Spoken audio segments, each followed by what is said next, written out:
Hello dear students, आप सभी का Shri Madhav education online institute पर स्वागत है। आज हम आपके साथ डिस्कस करेंगे वृत्त के क्षेत्रफल से संबंधित कुछ क्वेश्चन, जिसमें हमने वृत्त से संबंधित जो बेसिक चर्चा थी वो हमने इससे पिछले लेक्चर में की थी। अगर आपने वो ना देखा हो तो चैनल पर विजिट करके देख सकते हैं। ठीक है, आइए देर किए बिना अपना डिस्कशन जारी करते हैं। तो देखिए, यह आपका वृत्त है और ये वृत्त का केंद्र है, वृत्त का केंद्र है ये वो। अगर हम वृत्त की एक जीवा इस तरह से वृत्त के केंद्र से खींचें तो ये क्या कहलाती है, वृत्त का व्यास। अब दूसरा वृत्त का व्यास हम इसी पर इनके एक दूसरे के साथ 90 पर कोण बनाते हुए ये खींचा।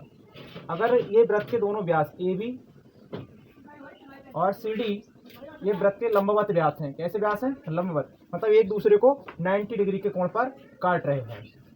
तो देखिएगा स्टूडेंट्स, ये सभी कोण 90 के होंगे। ये भी आपका यहाँ 90 डिग्री होगा और इधर साइड में भी कितना होगा, 90 डिग्री का कोण बनेगा। आपका इस साइड में भी 90 डिग्री का कोण बनेगा। अब देखिएगा स्टूडेंट्स, ये इन दोनों व्यासों ने इस वृत्त को 4 भागों में डिवाइड कर दिया है, फर्स्ट, सेकंड, थर्ड और फोर्थ। अगर इन व्यासों को थोड़ा जैसे आगे बढ़ा दें इस तरह से, और इन्हें मान लें क्या, ये क्या है आपकी बाई और बाई डैश, ये बाई अक्ष, और इधर इस तरह से इसको बढ़ा के मान लें तो ये हो जाएगा आपका एक्स डैश एक्स अक्ष।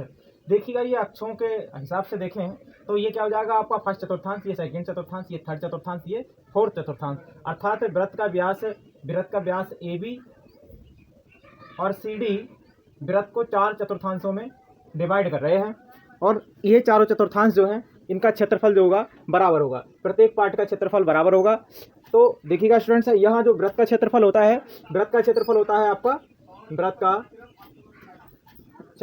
आपका पाई आर स्क्वायर। वृत्त का क्षेत्रफल पाई आर स्क्वायर होता है। अब ये जब वो इस वृत्त को इन दोनों व्यासों ए बी और सी डी ने 4 बराबर भागों में बांट दिया है तो प्रत्येक भाग का क्षेत्रफल कितना हो जाएगा आपका? प्रत्येक भाग का क्षेत्रफल हो जाएगा आपका 1/4 पाई आर स्क्वायर। देखिए, अगर इसका क्षेत्रफल देखोगे आप तो ये क्षेत्रफल हो जाएगा आपका 1/4 और पाई आर, इधर लिख देते हैं बाहर, वहां जगह कम है।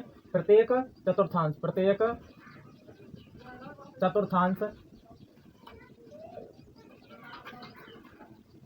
का क्षेत्रफल,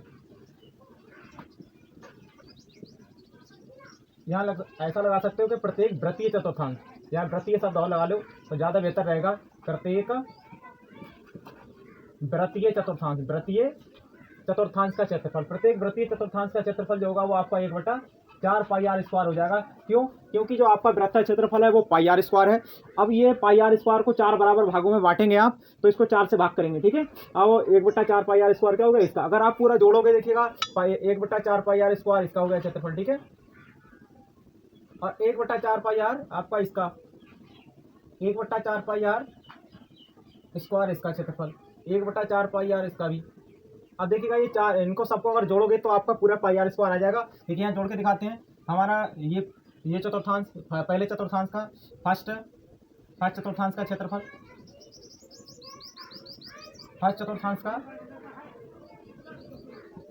का क्षेत्रफल प्लस सेकंड चतुर्थांश का क्षेत्रफल प्लस थर्ड चतुर्थांश का क्षेत्रफल और प्लस में फोर्थ चतुर्थांश का क्षेत्रफल।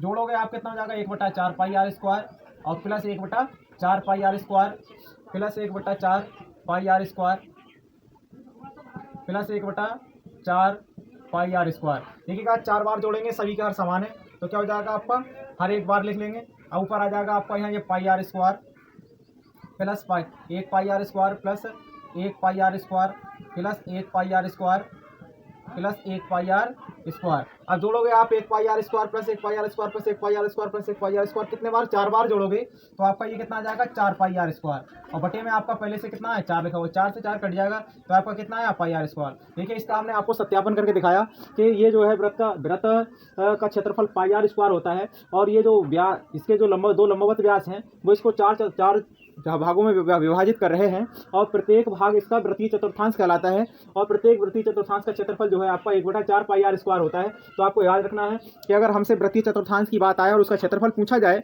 तो हम उसका जो फार्मूला है क्षेत्रफल निकालने के लिए 1/4 पाई आर स्क्वायर का उपयोग करेंगे, ना कि पूरे वृत्त का। ठीक है, ऐसे ही अगर बात करें, यहाँ देखिएगा ये आपका वृत्त है स्टूडेंट्स। अब यहाँ ये आपका व्यास है ए बी इसका। तो जो व्यास ए बी है, इस वृत्त को दो बराबर पार्ट में विभाजित कर रहा है। ये आपको पिछले लेक्चर में बात समझाई गई थी कि ये जो है आपका ये इधर का क्षेत्रफल जो होगा वो इस वाले क्षेत्रफल के बराबर होगा। मतलब ये फर्स्ट पार्ट, इसे मान लें सेकंड पार्ट। तो जो फर्स्ट पार्ट का जो क्षेत्रफल है वो सेकंड पार्ट के क्षेत्रफल के बराबर होगा। इतना आपका एरिया जितना होगा उतना ही एरिया आपका ये नीचे वाला होगा। ठीक है, तो आप मतलब वृत्त का कोई भी व्यास वृत्त को दो बराबर भागों में डिवाइड करता है और प्रत्येक भाग का क्षेत्रफल बराबर होता है। अब पूरे वृत्त का क्षेत्रफल होता है आपका पाई आर स्क्वायर। पूरे वृत्त का क्षेत्रफल पाई आर स्क्वायर होता है। तो एक वृत्तीय चतुर्थांश अर्धवृत्त का क्षेत्रफल क्या हो जाएगा आपका? अर्धवृत्त का क्षेत्रफल वृत्त का होता है पाई आर स्क्वायर, अर्धवृत्त का मतलब आधा। तो यहाँ 1/2 से भाग कर देंगे तो हो जाएगा आपका 1/2 पाई आर स्क्वायर। आपको याद रखना है कि अर्धवृत्त का क्षेत्रफल का फार्मूला लगाएंगे हम 1/2 पाई आर स्क्वायर। ठीक है, अब यहाँ ये प्रत्येक भाग आपका जो है ये व्यास ए बी ने इस वृत्त को दो भागों में बांट दिया।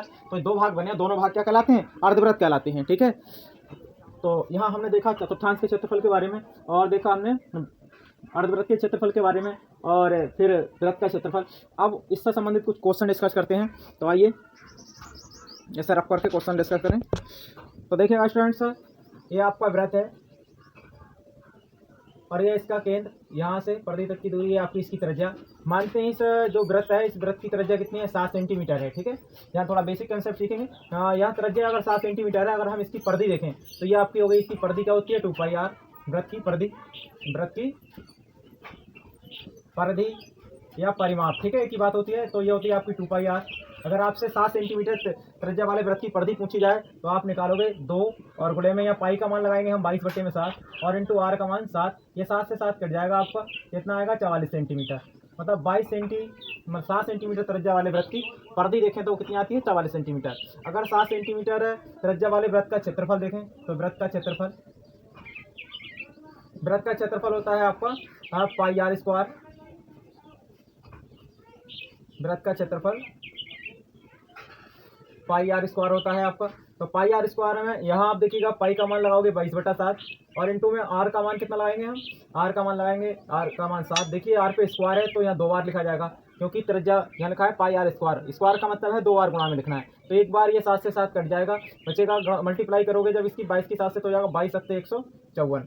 और ये जो है क्षेत्रफल का मात्रक होता है आपका सेंटीमीटर स्क्वायर, अगर त्रिज्या सेंटीमीटर में है तब, और त्रिज्या मीटर में है तो मीटर स्क्वायर होगा, अगर त्रिज्या किलोमीटर में है तो क्षेत्रफल किलोमीटर स्क्वायर होगा, और यदि मिलीमीटर में है तो मिलीमीटर स्क्वायर होगा। ठीक है, तो यह इस तरह से हमने यहाँ देखा, हम इसी का उपयोग कर सकते हैं। यदि 7 सेंटीमीटर त्रिज्या के स्थान पर कितना कर दी जाए? त्रिज्या यदि 14 सेंटीमीटर कर दी जाए तो हम इसका डायरेक्ट परिधि बता सकते हैं कि परिधि कितनी हो जाएगी? परिधि इसकी दुगनी हो जाएगी। ठीक है, क्योंकि यहाँ त्रिज्या कितनी हो रही है? दुगनी। 7 से दुगनी हो गई त्रिज्या 14, तो फिर परिधि भी कितनी हो जाएगी?